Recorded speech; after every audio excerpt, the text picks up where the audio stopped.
This is All of It. I'm Allison Stewart, live from the WNYC studios in Soho. Thank you for spending part of your day with us. I'm grateful you're here. Happy Lunar New Year, by the way. On today's show, we'll speak to Oscar-nominated costume designer Kate Hawley. We'll hear live music in WNYC Studio 5 from Joyce DiDonato and the Time for Three String Orchestra. And we'll also learn how to deal with seasonal affective disorder with Yale psychiatrist Dr. Paul Dasson. That's the plan, so let's get this started with the new book, My Life and Stories, a guided journal from the Moth.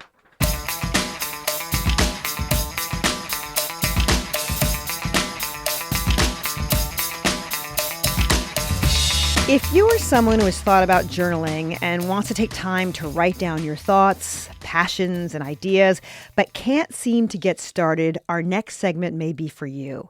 The fine folks at the Moth are in the business of telling stories. You hear their work on the Moth Radio Hour and at Moth events. Their team works with people to find moments in life that tell a story and create a meaningful tale from them. The Moth has put out a book, kind of a workbook, if you will. It's called My Life and Stories, a guided journal from the Moth. It's broken into 3 parts, each with its own special way of finding out what's going on inside of you and getting it on paper. Joining us now is the Moth's Chief Creative Officer, Christina Norman, and my old friend. Hi, Christina. Hi, Allison. And Senior Director, Jennifer Hickson. Hi, Jennifer. Hello, Allison. Listeners, this book is full of prompts, so we decided we'd put 3 of them out to you. Let's get you into this conversation. Pick one, call in, and tell us your response. Here are the 3 prompts. Think of a sound that evokes a memory. What is that sound and the memory? The second one is describe an outfit that makes you feel powerful, invincible, or secure. Where did you get that outfit? And 3, what's the story of your name? Pick one and call in. Our phone lines are open at 212-433-WNYC, 212-433-9692. Jennifer, what is the power of journaling? Well, it's sorting out all this mess of life that's happening every day, generating new things, and organizing some bits, meaningful things into a story. It helps you know yourself better, helps you understand what happened. Life's coming at you all the time. Pull it in, find a beginning and an ending. And in between is the story that will help you know who you are. Why did you want to work on a book like this, Christina? So the Moth has done a ton of books. And as you said, the Moth has done, we do main stage events in New York City and all over the country. We have story slams. Our story slams actually started here. And people get up on stage and they tell us these incredible stories. But so many times people come up to us and they say, oh, I don't have a story. I don't have anything to tell. So this book helps them find their story. What was the process of writing a book like this? Well, a group of directors who are people who we meet with people and try to get them ready to go up on stage. So we have a lot of tricks and tips for how to get people to dig in and discover the details. First, what happened, and then later figuring out what did it all mean, adding the details and the emotions to bring it to life. It's really a great group collaborative process, as Jennifer said. I mean, the team is amazing. They spend hours and hours just going through what are all the prompts? What is the through line? One of my favorite things about the book is that it's got this fold-out timeline, so you can sort of visualize your life in a linear fashion and what are all these little moments and what do they mean and which one's connected to each other. And that's another way people can sort of find the heart of their stories. Christina, what scares people about journaling? I'll tell you what scares me about journaling. Consistency. Yeah. You know, I feel like I get started and then I fall away. And I think that this book really just is got so many places for you to just drop in and out of. You don't have to complete it all at one time, but you can find a prompt and go deep, and you can go away for a while and come back. Why do you think people get afraid of journaling? I guess it would maybe their secrets. They kind of don't want to see them written out on the page for others to see. But hey, you can lock this up. Or maybe when you explore the thing you were afraid to share, you're going to have new compassion for yourself. And it won't be a secret anymore. And sometimes your secrets are things that you might ultimately be proud of, or at least that you process through writing in a different way so you see yourself in a new light. We've got a call. This is Jane Ann from Roselle, New Jersey. Hey, Jane Ann, thanks for taking the time to call All of It. Yeah, thanks for taking my call. I love the topic here today. And I just wanted to say that I love my name, Jane Ann, because I'm named after my two grandmothers. And my mother was pregnant when she was, pregnant with me when her mother died. So she was going to name me Robin, but when her mother died, she decided to name me Jane after her mother. And my father's mother's name was Ann, so she named me Jane Ann. But my father's mother's name was Ann Kelly, so my daughter's name is Kelly Jane. So we keep the family name going. That's a great story. Thank you so much for sharing it. Let's talk to Dawn from Washington Crossing, Pennsylvania. Hi, Dawn. Thank you for taking the time to call all of it. Hi, Allison. Thank you for taking my call. Just really quickly, my name is, back in the 60s, there was a very famous song, Marie the Dawn is Breaking, so my name is Dawn Marie.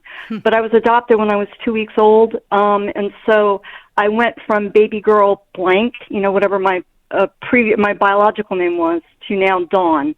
And actually in the hospital, the nurses had named me Becky, so I kind of had three names before I finally landed on the person I am today. So that was just the history of my name. I So love that. And let's talk to Antoinette from Sayville, Long Island. Hi, Antoinette. You're on the air. Hi.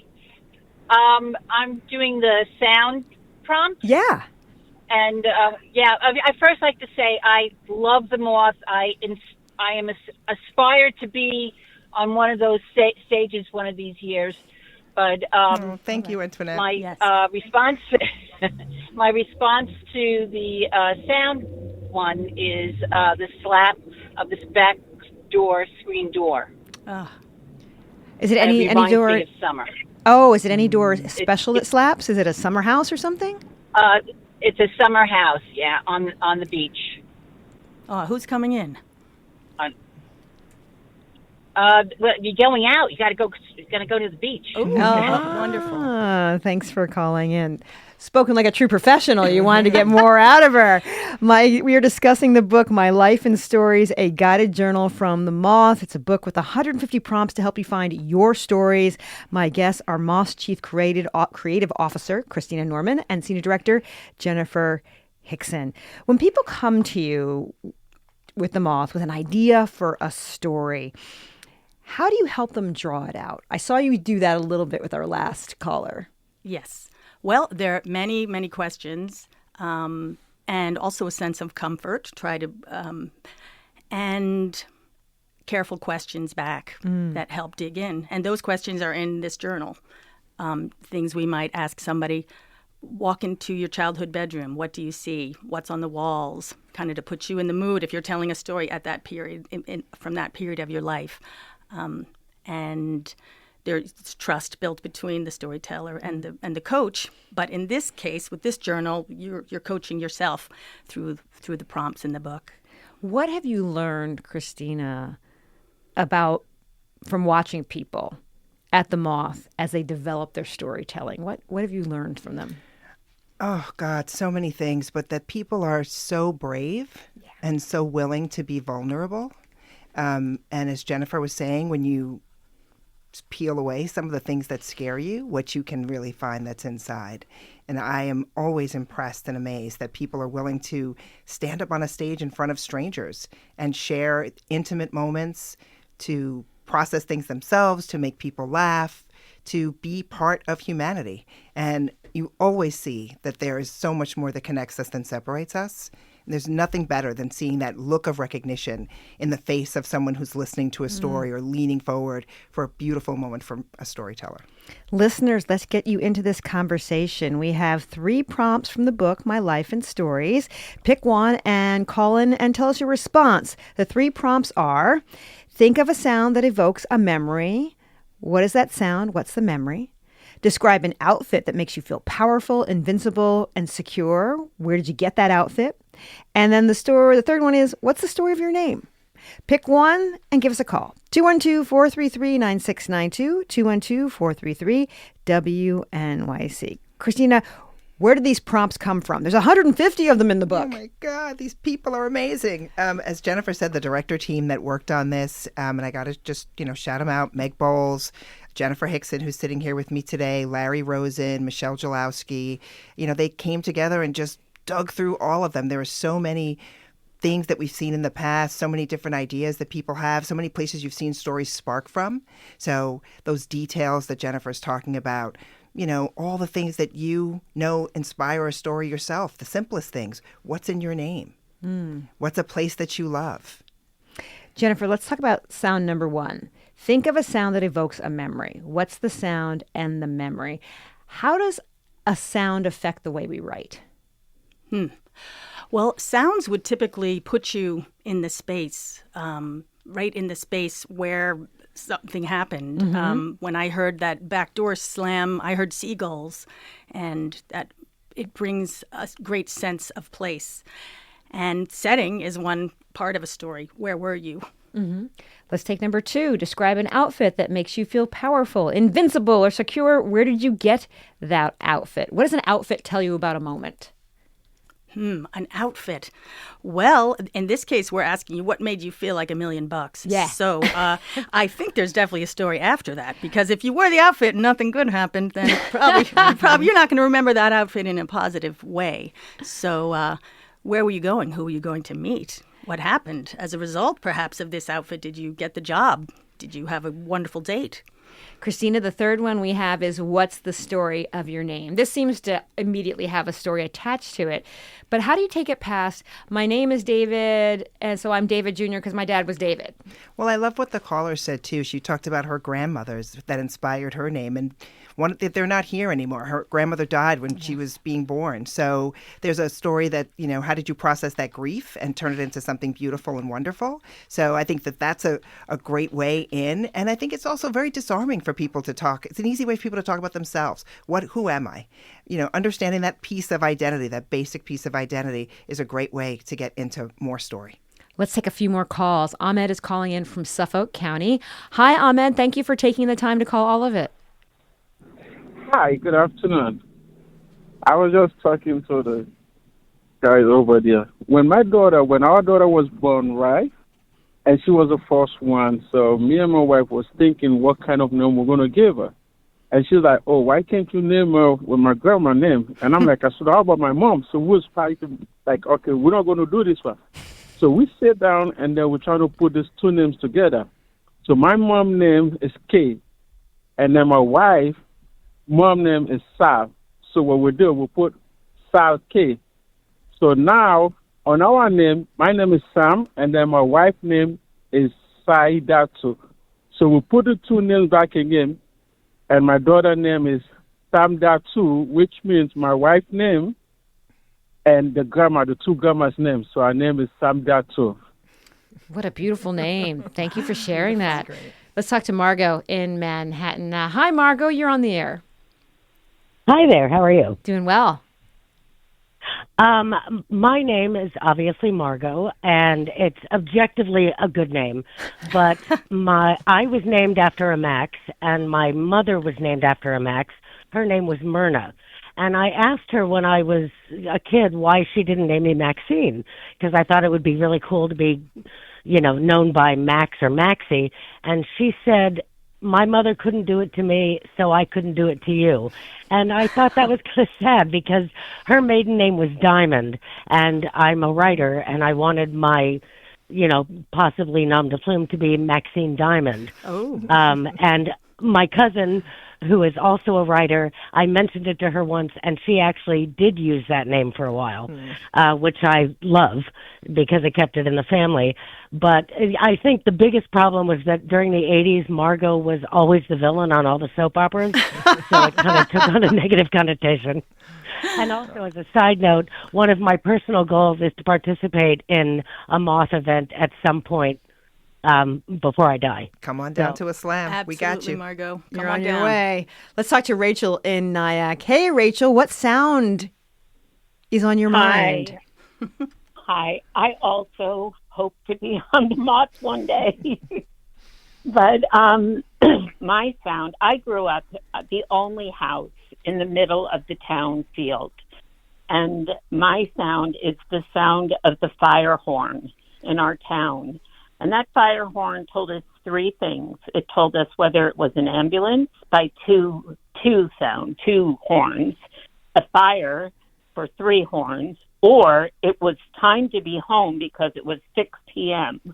And that was three horns only, not three horns repeated. And that, as soon as you said sound, that was the first one that I could think of, a memory, because I was always in the field, and we were all in the field playing. And if it was an ambulance, we knew whose parents, because it was volunteer. I grew up in the 60s and 70s in a kind of small town in New Jersey, and we always knew whose parents had to run off to go to be in the ambulance and go chase the ambulance, or whose parents had to run to do the fire. And it just instantly evoked these memories for me. Or was my mom going to come out on that back porch where that screen door was and call, Rachel Jane, because it was time for me to get in the house as that 6 p.m. fire horn ran. So, wonderful memory. Thank you so much for sharing it. This text says, sound, mahjong tiles clacking together. Brings me back to my childhood listening from my parents' bedroom when my mother had her friends over for their weekly game. My brother and I got to stay up late and watch TV in her room and come down to the kitchen for snacks the ladies brought over. There was always so much laughing. We mostly spied through the door and ignored the TV. Wow. That's a good one. That's a story. That is a story. The journal also mentions different areas you should concentrate on when you're journaling, and one of them is the stakes. What do the stakes mean? Jennifer, you want to start with that? Yeah. The stakes are, what did you stand to win or lose? What did you desire? What were you trying to avoid? And that really helps drive a story and gets your listeners involved in it too. So you have to kind of explain why did you want that thing, or why were you avoiding it? And that gets buy-in from listeners. There's a section on detail. Tell us why detail is important, and what detail did you hear from one of our listeners that you thought thumbs up? Oh, wow. Well, I have to say that sound one. I mean, I loved everybody brought so many things rushing through our brains, and everybody listening. They're like, oh, yes, the sirens and how wonderful that we heard what all those different sounds meant of the sirens, and also how that sound, the whole town, that sound itself told a story that everybody who heard it was clocking as they went along. I really enjoyed that. And those details help paint the picture. I can see those kids downstairs peeking through the crack in the door to see all the ladies playing mahjong. Yes. It puts you right in the room. You also write about writing down a memorable moment. Now, aside from the fact that it happened, this moment happened, what can we learn from that? Do we learn that people repeat certain behaviors? Do you learn that certain moments are more important than others? Why is it important to write down a memorable moment and then stand back and look at it? Well, there's a reason it comes to mind, first of all. So it must have made a stamp on you for some reason, good or bad. And it's always interesting to explore why. Why did this moment stick with you? It's interesting because I thought about memorable moments, details, all of this. But one thing in the book, it says, don't overthink. What happens to us, Christina, when we overthink? You know, I think it's about being in the moment and really experiencing what that moment is for you. Overthinking just takes us outside of that moment. And, you know, it's so important. The one thing I've learned being at the Moth is that, you know, you're the star of your own story. Make sure that you're present and center in the story. When you're overthinking things, you're stepping outside of the story a little bit and looking in. And I think it's really beautiful to hear the experience that you have when you're in it. We are discussing the book, My Life in Stories, a guided journal from the Moth. It's a book with 150 prompts to help you find your stories. My guests are the Moth's Chief Creative Officer, Christina Norman, and Senior Director, Jennifer Hickson. We're getting you in on the conversation. We have 3 prompts from the book. What is a sound and a memory that comes to you? Can you describe an outfit that makes you feel powerful, invincible, or secure? Or what is the name of what's the story of your name? These are the 3 prompts. Pick one and call in. Our phone numbers are 212-433-WNYC. Let's talk to Bill from Watchung. Hi, Bill. You're on the air. Hi. My name is technically William Thomas, and I am named after my mother's two fathers. She was the 12th of 12 children, born in 1917, and both of her parents died in the flu epidemic of 1918. She was raised by an aunt and uncle who she thought were her parents until she was about 10 years old. And so I am named after her birth father and raised her father. And I'd like to mention that today is the anniversary of her having passed away at age 97 in 2015. Oh, thank you so much for calling in. Let's talk to Charlotte in Jersey City. Hi, Charlotte. Thanks for calling all of it. What do you want to share? Hi. It just made me think, that beach prompt made me think also of, I had a Norma Kamali sort of heavy cotton bathing suit in the mid-'80s that I thought made me look incredibly sexy. And I wore it all the time. But when I went swimming, it weighted me down because it was made of this thick cotton. It was completely impractical, but I wore it all summer long at Fire Island because I thought it made me look so good. That's a good memory. Yes. Let's talk to Natalie in Brooklyn. Natalie, thanks for calling all of it. Thank you for having me. So my memory is about a sound that brings or evokes an emotion in me. So I think back to when I was a child. I'm Mexican, and eating beans is something that we did all the time, and we purchased them really frequently at the local market, and we would buy them in these huge bags. And so when we would get home, we would lay them all out on the counter, and then the kids would get to pick out all the rocks from them. And so it's the sound of these hard beans kind of cascading onto the counter, and I would forget about it, and then every time I make beans, I put them on the counter and immediately have this feeling and this flashback. Oh, that is a good story. Thanks for calling in. In the book, you have a section that calls for free rights. Everybody in the pool. Why did you want to put a section aside for the book for people just to write? Well, we're hoping that you will keep this journal and have it as a keepsake. So we put a lot of extra pages in there for you to jot things down. Free write just loosens you up and whatever comes to mind. And yeah, sometimes your subconscious will emerge and pop something out that you're like, yes, I want to look deeper into this. Do you have a favorite prompt in the book, Christina? Oh, I have so many favorite prompts. I love the name prompt. I also love anything about music. So I think there's sort of like, what's your first concert or one of those. Those are great for me. Do you have a favorite prompt? Well, I want you to ask Christina about her first concert. Oh, what's your first concert? So my first concert, my parents took us to see Stevie Wonder at Madison Square Garden. I'm a lady of a certain age, so this was the Songs in the Key of Life tour. And I remember I was saying to Jennifer before, my mom didn't know from concerts, so we got dressed up in Sunday clothes to go to Madison Square Garden. My brother wore a suit jacket to see Stevie Wonder, and I wore patent leather shoes. That's excellent. Do you have a favorite prompt? Do I have a favorite prompt? I like, well, it sounds a little negative, but discomfort, a little ouch in your life. That usually something happened there where you're like, oh, I didn't like that. Well, that's because things were going along, then something got in your way, some detour or some moment of discomfort. And usually you can find a story in that because you want to get out of that moment, and that's the stakes of the story. The one I like, it's under Guilty Pleasures, A Lie I Told. That's a really interesting prompt to me. Because you also have the outcome. You ask people, what is the outcome? Why did you tell that lie? And it's really interesting. It makes you like, well, why did I say I was 5'6" on my driver's license when I'm 5'4"? Like, why? I also like the stroke of luck, something that happened to you that really wasn't even yours. You just sort of stepped in it in a good way. I got a text here that says, this is not an answer to the prompt, but I want to give the Moth major kudos. I have a storytelling event that I co-founded and produced in Harlem called Can We Kick It, where we use song titles as story prompts. Cool. We like to think of the Moth as a big brother or big sister. Thank you for all the great work you do in the world. Y'all continue to inspire storytellers. Aww, thank you. I love the name. Can We Kick It? Can we kick it, right? Yes, we can. Think about it this way. What is the practical application of storytelling? When you, at the end of the day, what do you think is the practical application for journaling and for storytelling? I'll let you go first. A practical application. Well, there's all these studies that show that when you tell a story, other people's brains light up in the same place where your brain is little stuff showing, the same parts of their brains light up. So it really is a way of sharing yourself. So it's a great way of getting information across to people.